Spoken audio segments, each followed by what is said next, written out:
أعوذ بالله من الشيطان الرجيم بسم الله الرحمن الرحيم واعلموا أنما غنمتم من شيء فأن لله خمسه وللرسول ولذي القربى واليتامى والمساكين وابن السبيل۔ آج 10واں روزہ ہے تو 10ویں پارے کا مختصر خلاصہ بیان۔ یہاں پہلی آیت کے اندر یہ فرمایا گیا جب ایمان والے مسلمانوں کے کافروں کے ساتھ غلبے کے مقابلے کے اندر جو مال غنیمت ملتا ہے پھر اس کو 4 حصے مجاہدین میں تقسیم کیے جائیں گے اور 5واں حصہ اللہ اور اس کے رسول کے لیے ہوگا کہ وہ قریبی رشتہ داروں کو رسول عطا کریں، یتیموں کو دیں، مسکینوں کو دیں، مسافروں کو دیں۔ اور آگے اسی پارے کے اندر فرمایا گیا ایمان والو جب تمہارا کافروں کے ساتھ مقابلہ ہو جائے تو پھر ثابت قدم رہو اور اللہ کا ذکر کرتے رہو، یعنی جنگ کے اندر بھی اللہ کا ذکر ہی کرتے رہنا چاہیے۔ اور نہ تم ان لوگوں کی طرح نہ ہو جاؤ جو گھروں سے نکلتے ہیں ریا کے لیے، دکھاوے کے لیے، اور لوگوں کو دکھاوے کے لیے نکلتے ہیں اور لوگوں کو بھی اللہ کے راستے سے روکتے ہیں۔ ایسے لوگوں کی طرح نہ ہو جاؤ۔ اور ایک یہ کہ اللہ اور اس کے رسول کی اطاعت کرو اور آپس کے اندر اختلاف نہ کرو ورنہ تمہاری ہوا جاتی رہے گی۔ تو گویا جب ایمان والے آپس کے اندر اختلاف ہو جائے تو ان کی یہ شکست کا باعث بنتا ہے، تو آپس کے اندر اختلاف نہیں ہونے چاہیے۔ اور آگے جب منافق لوگ جب صحابہ اکرام نکلے تو منافق لوگ اور وہ لوگ جن کے دلوں میں مرض ہے وہ کہنے لگے کہ ایمان والوں کو ان کے دین نے دھوکے میں ڈال رکھا ہے۔ اب انسان اگر نہ نکلے تو یہ بزدل کہتے ہیں، اگر نکل جائے تو کہتے ہیں یہ تکبرانہ انداز کے اندر نکل رہے ہیں۔ آگے اسی پارے کے اندر فرمایا گیا اللہ رب العزت اس وقت تک کسی قوم کی حالت کو نہیں بدلتے جب تک وہ خود اپنے حالات کو نہیں بدلتے۔ اسی کو شاعر مشرق نے کہا تھا خدا نے آج تک اس قوم کی حالت نہیں بدلی، نہ ہو خیال جسے خود اپنی حالت بدلنے کا، یعنی جب خود اپنی حالت نہیں بدلتے اللہ رب العزت بھی ان کی حالت کو نہیں بدلتا۔ اور فرمایا تم جنگ کی تیاری کرو، ہمیشہ جنگ کی تیاری کے اندر رہو، دشمنوں کے مقابلے دفاع کے لیے ہر وقت تیار رہو، اور یہ اللہ اور تمہارے دشمن وہ اس سے پھر وہ خوف زدہ رہیں گے اور تم نہیں جانتے، اللہ رب العزت جانتے ہیں۔ اور آگے فرمایا کہ اگر وہ صلح کرنا چاہے تو تم بھی صلح کے بازو جھکا دو۔ تو گویا اسلام ہر وقت اسلام تو ویسے ہی امن کا دین ہے، تو جب کوئی کافر وہ صلح کرنا چاہے، معاہدہ کرنا چاہے تو فرمایا تم بھی ان سے معاہدہ کرو۔ اگر وہ آپ کے ساتھ آپ کو دھوکہ دینے کا ارادہ کریں تو پھر اللہ رب العزت آپ کو کافی ہے اور اللہ آپ کی مدد کریں گے اور ایمان والوں کی بھی مدد کریں گے۔ اے نبی اللہ رب العزت آپ کو کافی ہے اور جنہوں نے آپ کی اتباع کی ایمان والے وہی آپ کے لیے کافی ہیں۔ اور اے نبی جی آپ کافروں کو ایمان والوں کو آپ جہاد پر ابھارتے رہیے، اور اگر کافروں کی تعداد تم سے دگنی بھی ہو پھر بھی آپ مقابلہ کریں۔ اور آگے فرمایا کہ اے نبی جی وہ لوگ جو ایمان لائے اور ہجرت کی اور جہاد کی اپنے مالوں کے ساتھ اور اپنی جانوں کے ساتھ اللہ کے راستے میں، اور وہ جنہوں نے ان کو ٹھکانہ دیا اور نصرت کی، یعنی مہاجر اور انصار دونوں یہ آپس کے اندر ایک دوسرے کے دوست ہیں۔ اور آگے کافر وہ ایک دوسرے کے دوست ہیں، الکفر ملت واحدہ، سارے کے سارے کافر ایک دوسرے کے دوست ہیں۔ اور آگے سورۃ برات سورۃ توبہ، اس کو شروع کے اندر آغاز کے اندر بسم اللہ نہیں لکھی گئی۔ اس کی وجہ یا تو ایک یہ ہے، مفسرین فرماتے ہیں، یا ایک وجہ تو یہ ہے کہ سورۃ انفال اور سورۃ توبہ کا مضمون ایک تھا، اس وجہ سے بسم اللہ نہیں لکھی گئی۔ دوسری وجہ یہ کہ اس کی پہلی آیت کے اندر ہی اللہ رب العزت مشرکوں سے برات کا اعلان کر رہے ہیں، اس لیے شروع کے اندر بسم اللہ نہیں لکھی۔ اور آگے یہاں مشرکین کو 4 ماہ کی مہلت دی گئی، اگر 4 ماہ تک وہ ٹھیک ہو جاتے ہیں تو ٹھیک ہے، ورنہ ان کے ساتھ پھر جہاد کیا جائے گا۔ 4 ماہ کی ان کو مہلت دی جائے اور پھر ان کو جزیرہ عرب سے نکال دیا جائے۔ تو حضرت عمر بن خطاب رضی اللہ تعالیٰ عنہ حضور کے زمانے کے اندر خیبر تک یہودیوں کو پھر نکالا گیا۔ جب حضرت امیر المومنین عمر بن خطاب جب خلیفہ بنے تو پھر انہوں نے پورے جزیرہ عرب کو یہودیوں سے پاک کر دیا، اس لیے کہ اللہ کے نبی کا فرمان تھا اخرج الیہود من جزیرۃ العرب۔ اور آگے فرمایا کہ یہ مشرک ان کا کوئی عہد نہیں ہوتا اور یہ لوگوں کو بھی اللہ کے راستے سے روکتے ہیں۔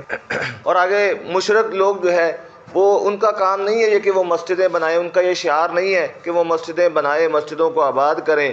ایسے لوگ فرمایا مسجدوں کو آباد کرنے والے تو وہ ہوتے ہیں جو اللہ پر ایمان لاتے ہیں، آخرت پر ایمان لاتے ہیں اور نماز کو قائم کرتے ہیں اور زکوٰۃ ادا کرتے ہیں۔ تو ایسے لوگوں کا کام فرمایا کہ وہ مسجدوں کو آباد کرنا ہوتا۔ آگے اللہ رب العزت نے ان کی ایک وہ خصلت کو بیان کر دیا، وہ یہ کہتے تھے کہ ہم حاجیوں کو پانی پلاتے ہیں، ہم مسجد حرام کی تعمیر کرتے ہیں۔ تو اللہ نے فرمایا کہ حاجیوں کو پانی پلانا اور مسجد حرام کی تعمیر کرنا ان لوگوں کی طرح ہو سکتا ہے جو اللہ پر اور آخرت پر ایمان لاتے ہیں، یعنی اور اللہ کے راستے میں جہاد کرتے ہیں؟ ہرگز نہیں ہو سکتا۔ صرف جو ہے مسجد کی تعمیر کر لی یا صرف حاجیوں کو پانی پلا دیا اور اللہ پر ایمان نہ لائے، یہ آپس کے اندر برابر نہیں ہو سکتا۔ اور آگے فرمایا کہ وہ لوگ جو ایمان لائے اور ہجرت کی اور جہاد بھی کی اللہ کے راستے میں، مالوں کے ساتھ بھی اور جان کے ساتھ بھی، تو اللہ کے پاس ایسے لوگوں کے لیے بڑا اجر ہے۔ اور آگے فرمایا کہ اے ایمان والو، تم نہ بناؤ اپنے باپ کو، اپنے بھائیوں کو دوست نہ بناؤ اگر وہ کفر کو ایمان پر ترجیح دیں، یعنی اگر کفر کو ایمان پر ترجیح دیں پھر ایسوں کو دوست نہ بنائیں، چاہے وہ تمہارے رشتہ دار ہی کیوں نہ ہوں۔ اور آگے اللہ رب العزت نے اس آیت کے اندر فرما دیا، کل اے نبی کہہ دی، ان کان آباؤکم، اگر تمہارے باپ، و ابناؤکم تمہارے بیٹے، و اخوانکم تمہارے بھائی، و ازواجکم اور تمہاری بیویاں، و عشیرتکم اور تمہارا قبیلہ، و اموال اقترفتموہا اور تمہارا وہ مال جو تم نے کمایا ہے، یعنی جو انسان نے مال کمایا ہوتا ہے وہ انسان کو بڑا محبوب ہوتا ہے۔ ایک یہ کہ وہ وراثت کے اندر مل جائے باپ دادے کے، اس کی اتنی قدر نہیں ہوتی۔ ایک جو اپنی محنت سے کمایا ہو، فرمایا وہ بڑا محبوب ہوتا ہے۔ اور ایسی تجارت جس کے اندر تمہیں نقصان کا خوف ہو کہ میری تجارت کو نقصان نہ ہو، اور ایسے گھر جن کو تم پسند کرتے ہو، اگر وہ تم کو اللہ اور اس کے رسول میں، اللہ اور اس کے رسول سے اور اللہ کے راستے میں جہاد کرنے سے زیادہ محبوب ہے، تو فرمایا پھر تم انتظار کرو اللہ کے فیصلے کا، یعنی اللہ کے عذاب کا انتظار کرو۔ تو معلوم ہو گیا کہ یہ ساری چیزیں، باپ، اولاد جو ہے، ان سے محبت بعد کے اندر ہے، اللہ اور اس کے رسول سے محبت زیادہ ہونی چاہیے۔ اس لیے حضرت عمر رضی اللہ تعالیٰ عنہ ایک ایک چیز کو سامنے رکھا، اپنے باپ کو بھی کہ اللہ کے محبوب باپ سے زیادہ محبوب ہے، اپنے بیٹے کو بھی کہ اللہ کے محبوب زیادہ محبوب ہے۔ حضور کے پاس آئے اور آ کر کہنے لگے، یا رسول اللہ، میں نے دیکھا کہ آپ مجھے سب سے زیادہ محبوب ہیں، لیکن جان سے زیادہ کیسے محبوب ہو سکتے ہیں؟ تو اللہ کے محبوب نے حضرت عمر کے سینے پر ہاتھ رکھا، فرمایا کہ اے عمر، اگر میں تجھے تمہاری جان سے بھی زیادہ محبوب نہیں، تمہارا ایمان کامل نہیں ہے۔ پھر حضرت عمر نے نیچے سر جھکایا، پھر کہا، یا رسول اللہ، آپ مجھے اپنی جان سے بھی زیادہ محبوب ہے۔ فرمایا، اے عمر، اب تیرا ایمان کامل ہو گیا۔ اور حدیث مبارکہ میں فرمایا گیا، اس وقت تک کوئی انسان کامل مومن نہیں ہو سکتا جب تک جو ہے میں اس کے نزدیک اس کے ماں باپ، اس کی اولاد اور تمام لوگوں سے زیادہ محبوب نہ ہو جاؤں۔ اور آگے فرمایا کہ یہودی جو کہتے تھے عزیر علیہ السلام اللہ کے بیٹے ہیں، اور اسی طرح عیسائی کہتے تھے کہ عیسیٰ علیہ السلام اللہ کے بیٹے ہیں، یہ ان کی منہ کی باتیں ہیں، یہ وہ جھوٹ بولتے ہیں۔ اور آگے فرمایا، اے ایمان والو، یہ مشرک ناپاک ہیں، یہ مسجد حرام کے قریب بھی نہ جائیں، اس سال کے بعد قریب بھی نہ جائیں۔ 9 ہجری کو یہ اعلان کر دیا گیا۔ پہلے جو ہے وہ مشرک مسجد کے اندر آ جاتے تھے، مسجد حرام کے اندر بھی آ جاتے تھے۔ تو آپ صلی اللہ علیہ وسلم 9 ہجری کے اندر جو ہے جب حضرت ابوبکر صدیق رضی اللہ تعالیٰ عنہ کو امیر بنا کر بھیجا حج کی طرف جو ہے، تو اس وقت جو اعلان کر دیا گیا کہ آج کے بعد جو ہے کوئی بھی کافر جو ہے وہ مسجد حرام کے اندر نہیں آئے۔ اور آگے یہ یہودی عیسائی جو ہیں، انہوں نے اپنے احبار جو تھے، وہ اپنے جو راہب جو تھے، ان کو اللہ کے علاوہ اپنے دوست بنایا ہوا تھا، رب بنایا ہوا تھا کہ یہی ہمارے سارے کام کرتے ہیں۔ اور فرمایا، یہ لوگ ارادہ کرتے ہیں کہ اللہ کے نور کو اپنے منہ کے ساتھ بجھا دیں، حالانکہ اللہ تو اپنے نور کو پورا کر کے رہے گا اگرچہ کافر اس کو ناپسند کرے۔ اور آگے فرمایا، وہی ذات ہے جس نے آپ کو رسول بنا کر بھیجا، ہدایت دے کر اور دین حق دے کر، تاکہ یہ دین جو ہے تمام ادیان پر جو ہے وہ غالب آ کر ہی رہے گا، اگرچہ مشرک اس کو ناپسند کرے۔ تو حضور کا دین جو ہے وہ ہر کچے پکے گھر کے اندر جا کر ہی رہے گا۔ اور آگے فرمایا کہ اے ایمان والو، یہ جو راہب جو ہیں، یہ لوگوں کے مالوں کو کھاتے ہیں باطل طریقے سے، اور لوگوں کو بھی اللہ کے راستے سے روکتے ہیں، یعنی جو مال لے کر جو ہے احکام بدل دیتے تھے، اور اسی طرح سونا چاندی جو ہے اس کو چھپاتے ہیں اور اس میں سے خرچ نہیں کرتے، تو ایسے کو دردناک عذاب کی خوشخبری سنا دو۔ یعنی سونا چاندی بھی ہے اور اس میں سے خرچ نہیں کرتے، اس کی زکوٰۃ نہیں دیتے، تو ایسے لوگوں کے لیے دردناک عذاب ہے۔ تو معلوم ہوا جو جس کے پاس سونا ہو یا چاندی ہو تو اس پر زکوٰۃ بنتی ہے، تو انسان کو زکوٰۃ دینی چاہیے، ورنہ اگر نہیں دے گے تو فرمایا قیامت والا دن ہوگا، اسی مال کو تپایا جائے گا، اور تپا کر جو ہے فرمایا انسان کی پشتوں کو اور اس کی پیشانی کو داغا جائے گا۔ تو انسان کہے گا کہ یہ کیا ہے؟ تو کہا جائے گا یہ وہی مال ہے جس کو تو گن گن کر رکھا کرتا تھا، آج اس کی زکوٰۃ نہیں دی تو قیامت والا دن یہی مال انسان کے لیے وبال بن جائے گا۔ اور آگے فرمایا، جب سے آسمان اور زمین قائم ہوئی ہے، آسمان اور زمین کو بنایا ہے، 12 مہینے اس وقت سے ہی ہیں، اور 4 مہینے اللہ کو بڑے محبوب ہیں، جن میں سے ذیقعدہ، ذی الحجہ، رجب اور محرم، کہ ان کے اندر جو ہے جنگ کرنا بھی حرام۔ اور آگے فرمایا، اے ایمان والو، جب تمہیں کہا جائے کہ اللہ کے راستے کے اندر جو ہے نکلو تو پھر تم زمین کے ساتھ نہ چمٹو۔ کیا تم دنیا کی زندگی کو آخرت پر ترجیح دیتے ہو؟ دنیا کی زندگی تو بڑا مختصر سا سامان ہے۔ اور آگے جب آپ صلی اللہ علیہ وسلم کو ہجرت پر مجبور کیا گیا، حضرت ابوبکر صدیق رضی اللہ تعالیٰ عنہ کی رفاقت کے اندر غار ثور کے اندر حضور تشریف لے گئے، تو وہاں جو ہے اللہ رب العزت نے فرمایا کہ اگر ایمان والو اگر تم میرے رسول کی مدد نہیں کرو گے، تو اللہ نے تو ان کی مدد اس وقت بھی کی تھی جب کافروں نے ان کو مکہ سے نکلنے پر مجبور کیا۔